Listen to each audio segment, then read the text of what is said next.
Look at this. Boom. Look at this punch. Look at the fat. Watch this fat ripple. Oh, wow. Look at that ripple. That's crazy. All the way All the way down. Bro, that's how hard Deontay Wilder punches. Let me see that again. Because there's maybe one or two other humans that have ever lived that can punch as hard as this guy. He's, without a doubt, one of the hardest punchers of all time. Whoever watched it, whoever was in the arena, I got my money's worth. I didn't get cheated. Nope. It's a top for me.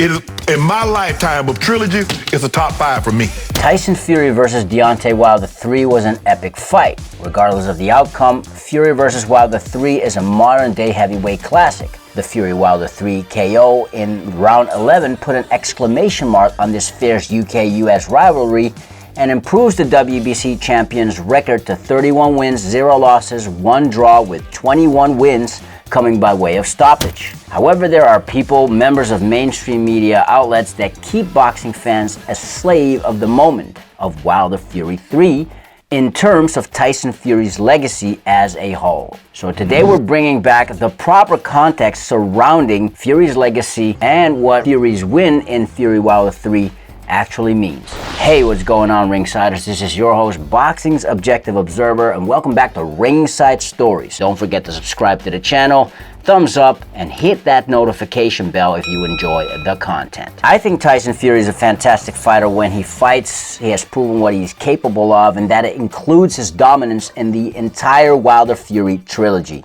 with exciting back-to-back performances in both the Wilder Fury rematch and Fury Wilder 3. However, this does not exclude Tyson Fury from his obligations as the WBC World Heavyweight Champion, and in terms of his legacy, there are still things to be done for the Gypsy King. So today we're going to be talking about what is next for Tyson Fury moving forward from Wilder Fury 3, whilst offering some nuance to Fury's latest win on Saturday, October the 9th, 2021 at Fury Wilder 3. Let's get into it. Number 1, the Wilder win in proper context. Fury Wilder 3 was a heavyweight thriller. The Gypsy King beat a dangerous former heavyweight world champion in his home country for the second time in a row and is still undefeated, yet has only proven his greatness against one of his contemporaries. Now, looking at the Fury Wilder trilogy as a whole, Fury won by a landslide. Tyson Fury outboxed Deontay Wilder on 60% in their first fight, which he should have rightfully won, dominated the rematch, and just forced the Bronze Bomber to go out on his shield in Fury Wilder 3. So one thing Tyson Fury proved for certain is that he is better than Deontay Wilder. All 3 were great fights in their own right. Still, that's only one fighter Tyson Fury has proved to be better than. And I like Deontay Wilder as a fighter, an exceptional puncher, comes to fight, true warrior, but let's not make Deontay Wilder to be something he's not. He has held a portion of the world title for 5 years, yet hasn't been in one unification bout for any other ABC titles, and the title defenses Deontay Wilder did make were against very mediocre opposition, with the exception of a few. So if he thinks a fight novice is going to land one of them big swinging windmills on my chin, then he can think again. He's a big swinger. Okay, he's knocked a few bums out, but really he's got 40 fights. 35 of them have been against total tomato cans who can't fight back. And that's the guy Fury beat twice or thrice, depending on how you look at it. A guy who had to bulk up for his last 2 fights, yet still was at a 40-pound disadvantage, whose style was very predictable, especially having fought him twice before. Again, I like Deontay Wilder as a fighter. I appreciate what he brings to this current heavyweight division. I definitely think he can come again. However, in proper context, as a champion, Deontay Wilder has beaten a lot of fighters that were just average at best, and 2 back-to-back devastating losses, although both heroic efforts do not make Wilder's body of work better. Skip, this was a great fight because of the action. They gave us, it's very few times, Skip, we get the 2 best in anything, and then the fight lives up to the expectation. Tyson Fury might be the best heavyweight right now. Wilder certainly is not second best. Once and if the Bronze Bomber comes back, we can assess how much fight Fury Wilder 3 has taken out of Deontay Wilder. And if he can beat some quality opposition, only then are we able to quantify how good Deontay Wilder is as a top heavyweight. And all that we are left is his current body of work. Other than Tyson Fury, there are 3 other heavyweights who have a better record than the Bronze Bomber at the making of this episode, that being Anthony Joshua, Alexander Usyk, and Dillian Whyte. So yes, Tyson Fury showed his elite level talent, proved he's got skill, durability, great boxing IQ, championship level heart, and much more, earned his win in the Fury trilogy, yet there are still wins over just one fighter. Number 2, Alexander Usyk. Although the WBC has given Team Fury 30 days after Fury Wilder 3 to make Fury versus Usyk for undisputed, it's very unlikely to happen next. Now we know Anthony Joshua will rematch Alexander Usyk somewhere in 2022. Personally, I think Anthony Joshua would be wise to step back from heavyweight world title contention. His team should get AJ in a bit of a rebuild first, and then see him fight for undisputed or at least a portion of the heavyweight titles down the road, but we'll cover that in an episode on its own. Still, the Fury versus Usyk matchup in itself is very intriguing to me, and I think Alexander and Tyson would present each other's toughest challenge to date. Of course, Deontay Wilder is an exceptional puncher, so it's no wonder why Tyson Fury got dropped a total of 4 times during the Wilder-Fury trilogy, but just Fury versus Wilder 3 alone shows Tyson can walk into shots and get dropped twice in a single round.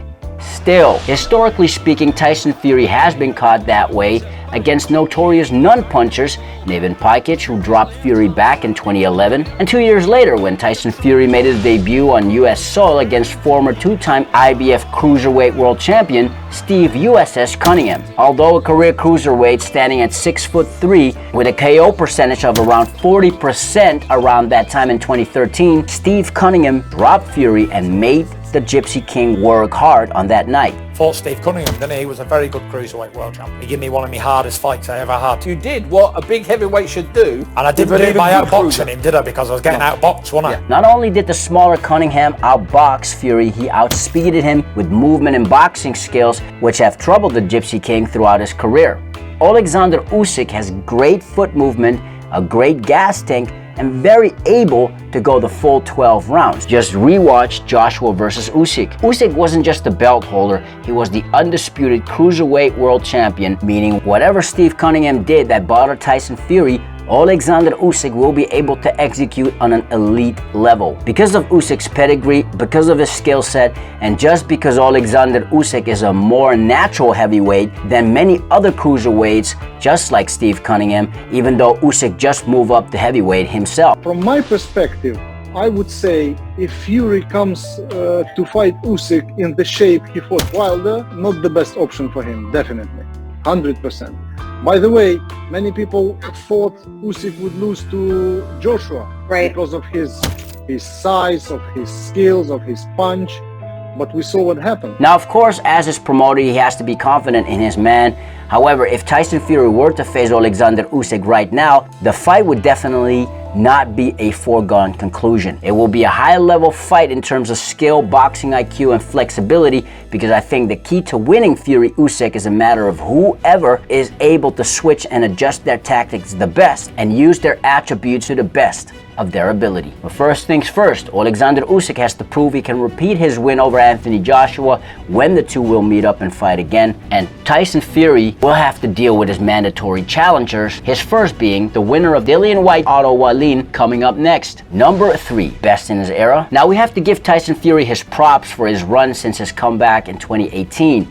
He went into the Deontay Wilder 1 fight after being out the ring for almost 3 years, had 2 interim fights, including against Otto Wallin, who might turn out to be a better fighter than advertised. And then we had the Tyson Fury trilogy completed on October 9, 2021, which, when all said and done, gave plenty of excitement, brought the best out of the former WBC champ, and an instant classic at the end with Fury Wilder 3. Even though Tyson Fury held 3 world titles prior, way back in 2015, his win in the Fury Wilder 3 fight on October 9, 2021 was Fury's first ever world title defense. I know the greatest heavyweight of my era, without a doubt. Number 1, number uno. Look what I've done. So no, plain, short, and simple. Way too early to say, but I get why he says that. If Tyson Fury wants to be regarded as the best heavyweight in his era, he simply has to fight the best available opposition, or at least do his due diligence as a champion by defending his WBC world title strap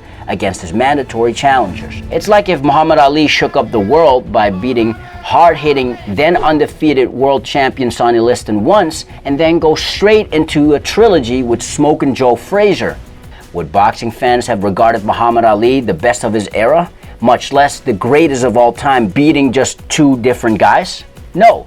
And that is what we are at with Tyson Fury, at least in this conversation of this era's best heavyweight.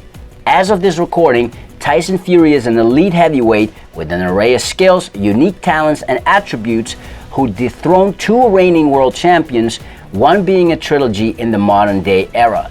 That makes him the man to beat, as he is the undefeated WBC and ring/lineal heavyweight champion of the world. Now we're going to cover this in its own right, but the fight between Tyson Fury and Dillian Whyte can be an amazing fight on its own.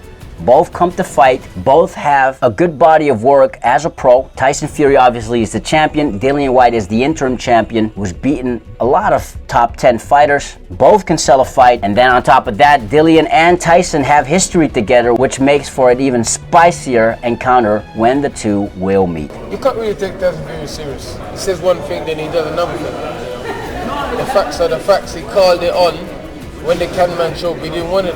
Anyway, these are just my thoughts. Let us know yours in the comments below. If you're new to this channel, we make content on boxing and combat sports through mini documentaries, backstories, and much more. So if you enjoy that type of content, feel free to subscribe, thumbs up, and hit that notification bell for the latest here on Ringside Stories. Thanks in advance, and welcome to the channel. If you've done that already, you know you're awesome. We already know that you're the true undisputed world champion.